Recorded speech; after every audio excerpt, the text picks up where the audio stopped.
Bonjour à tous, je m'appelle Teguen Gadet. Je suis professeur au département des sciences de l'activité physique de l'UQAM depuis 2015. Je suis professeur d'éducation physique et sportive de formation. Je suis originaire de France et j'ai eu l'occasion d'enseigner l'éducation physique pendant à peu près 7 à 8 ans. En 2007, j'ai choisi de poursuivre mes études pour aller au Canada et j'ai choisi de poursuivre mes études en faisant une thèse de doctorat qui m'a amené au Québec, à l'Université Laval. Et dans ce cadre-là, j'ai eu l'occasion, au cours de ma thèse, de rencontrer beaucoup d'amis qui venaient du Liban, qui venaient d'Haïti, qui venaient du Congo, et qui m'ont doucement et tranquillement initié aux thématiques et à la réalité de leur pays. Donc ça m'a fait prendre conscience de l'importance de travailler avec ces gens-là, et surtout de la sensibilité qu'il y avait, le respect qu'il y avait pour ces personnes-là, de leur réalité. Donc ça m'a permis de me faire finalement des bons amis qu'aujourd'hui je garde encore avec moi. Ma thèse de doctorat a porté sur l'éducation physique et particulièrement l'éducation à la santé auprès des jeunes et particulièrement avec la problématique des jeunes qui sont sédentaires. J'ai poursuivi quand même mes recherches et un jour un collègue qui était anciennement un étudiant est venu me voir et m'a parlé d'une nouvelle thématique qui s'appelait le sport pour le développement et la paix.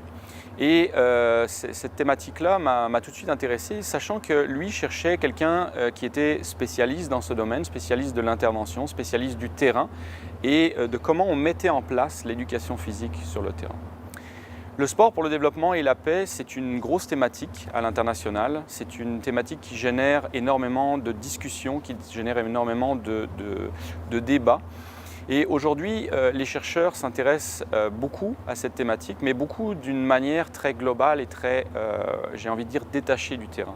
On a beaucoup d'études sociologiques, anthropologiques, mais qui ne vont pas concrètement sur le terrain. Lorsque j'ai commencé à travailler donc, avec mon collègue Andrew, on a réalisé que c'était important d'aller sur le terrain et c'était important de discuter avec les gens et d'essayer de travailler avec eux en partenariat pour vraiment aller plus loin dans leurs recherches et pour les amener ailleurs. On a commencé par un projet que j'avais un contact au Salvador. Le Salvador est un pays d'Amérique centrale qui fait face à beaucoup de violences, à beaucoup de crimes dans la rue, à beaucoup d'homicides. Et dans ce cadre-là, il y avait un projet qui avait été mis en place pour utiliser le sport, plus particulièrement des tournois sportifs pour les jeunes, pour les ramener tranquillement à l'école. Nous travaillons également en Afrique, à Madagascar, avec une ONG qui s'appelle Bel Avenir, donc dans le sud-ouest de Madagascar. Ces projets m'ont également amené à travailler dans des projets un petit peu plus globaux, notamment en Colombie avec le projet Escuela de Paz, qui a été mis en place par l'organisme national Col Deporte, qui s'occupe du sport en Colombie. Et puis finalement, d'autres projets sont en train de se développer actuellement, ici au Québec, avec des communautés autochtones. Donc on essaie de travailler sur la confiance et l'estime des personnes pour renforcer leur sentiment de compétence, leur confiance en eux. Le travail que nous menons au niveau de la recherche, c'est un travail qui est ce que nous appelons collaboratif et partenarial. Qu'est-ce que ça veut dire?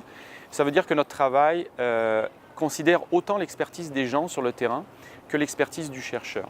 Nous ne sommes pas experts de ce qu'ils font au jour le jour, avec les jeunes, avec les populations, avec les communautés.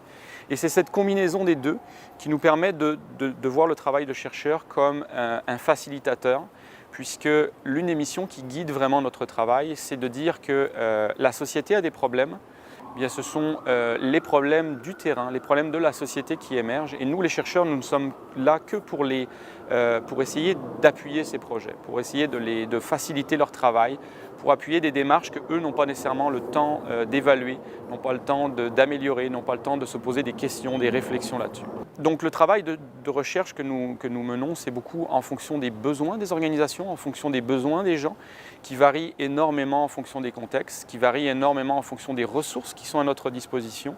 Et puis, nous travaillons vraiment à supporter les organisations beaucoup plus qu'à les critiquer ou à amener des réflexions qui vont finalement remettre en question et débattre tous leurs avis. Est-ce que d'autres interventions, d'autres activités comme le théâtre, la musique, et on le voit dans certains de nos projets, peuvent avoir le même impact que le sport? Est-ce que le sport est le seul outil pour le développement? Est-ce que c'est le meilleur outil pour le développement?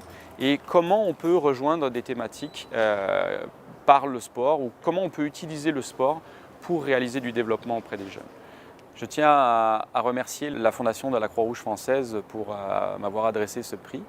Et c'est sûr qu'on ne fait pas ce travail pour recevoir des prix. Puis je le dédie aussi à toutes les personnes qui ont travaillé sur ces projets, à toutes les personnes qui font partie de ces projets-là parce qu'ils le méritent autant que moi. Donc je suis très content finalement que ce travail qui est réalisé avec eux soit diffusé et soit élargi au maximum. J'ai envie de terminer par une citation que je prends souvent, que je prends souvent de Edgar Morin, mais qui vient du poète Antonio Machado, qui disait Caminante no hay camino, el camino se hace al andar.